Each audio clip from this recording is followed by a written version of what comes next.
Pembelajaran PMI juga memiliki grup WhatsApp. Barangkali ada yang ingin bergabung, link saya taruh di deskripsi. Tujuannya agar ketika saya mengupload video pembelajaran langsung tersampaikan kepada adik-adik semuanya. Selamat menyaksikan video pembelajaran PMI. Assalamualaikum warahmatullahi wabarakatuh. Kembali lagi bersama saya Kak Bayu di channel pembelajaran PMI. Kali ini saya akan membuat video yaitu 6 cara belajar menghadapi ujian sekolah.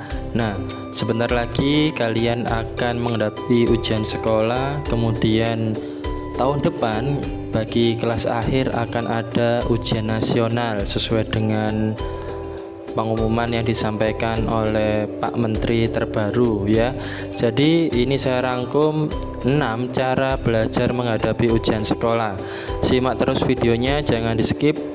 Bagi yang baru tahu channel pembelajaran PMI, silakan subscribe dan ikuti grup WhatsApp agar video yang saya sampaikan langsung tersampaikan ke adik-adik. Jadi link pertama YouTube ketika saya rilis video saya taruh di WA ya, di grup pembelajaran PMI. Nah, simak terus videonya sampai akhir.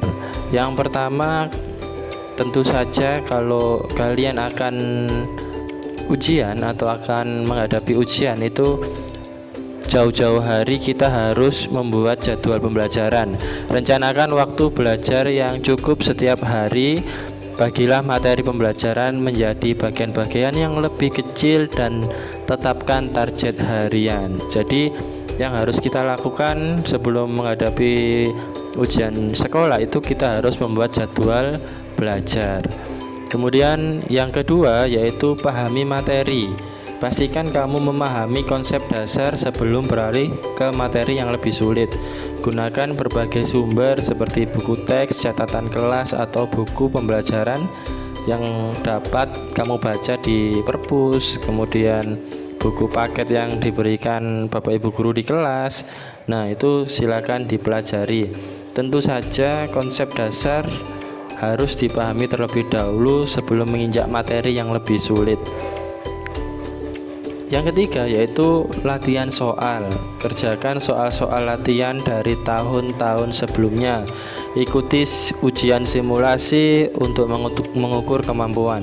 Jadi soal-soal ujian sekolah itu banyak di internet maupun buku-buku sebelum-sebelumnya atau tahun-tahun sebelumnya. Nah, itu pelajari terus agar kita nanti siap menghadapi ujian. Jadi kita harus latihan soal-soal agar bisa mengerjakan soal-soal yang akan kamu hadapi. Jadi banyak contoh soal-soal, baik soal-soal ujian tahun-tahun sebelumnya atau yang terbaru di internet juga banyak. Kita zaman teknologi ini sudah mudah mengakses soal-soal ujian untuk latihan ya. Kemudian di slide selanjutnya ini belajar kelompok. Nah, belajar dengan teman-teman bisa membantu memperjelas materi yang sulit. Diskusi dengan teman bisa memberikan perspektif baru. Jadi kalau kita belajar dengan teman-teman, kita saling diskusi agar menemukan pengetahuan yang baru atau cara atau strategi dalam mengerjakan soal. Nah, adik-adik bisa sharing dengan teman-temannya, yaitu ini adalah belajar kelompok. Nah, setelah kalian belajar kelompok tadi, selanjutnya yaitu membuat ringkasan. Kenapa kok harus membuat ringkasan? Nah, ringkasan itu penting karena materi yang sudah kita pelajari itu kita gunakan peta konsep untuk menghubungkan ide-ide utama. Nah, makanya kalau sudah belajar, sudah membuat jadwal, sudah memahami materi, kemudian kerja kelompok atau belajar kelompok, latihan-latihan soal, tentu saja yang terakhir yaitu membuat ringkasan. Jadi membuat ringkasan sudah, membentuk peta konsep, kemudian review secara teratur. Jadi perlu pembelajaran itu selalu diulang-ulang agar materinya semakin paham, semakin bisa mengerjakan soal-soal, tentunya kita harus latihan. Nah, review secara teratur ini ditinjau kembali materi secara berkala untuk memastikan ingatan tetap segar. Angan belajar hanya pada saat-saat terakhir. Jangan ya.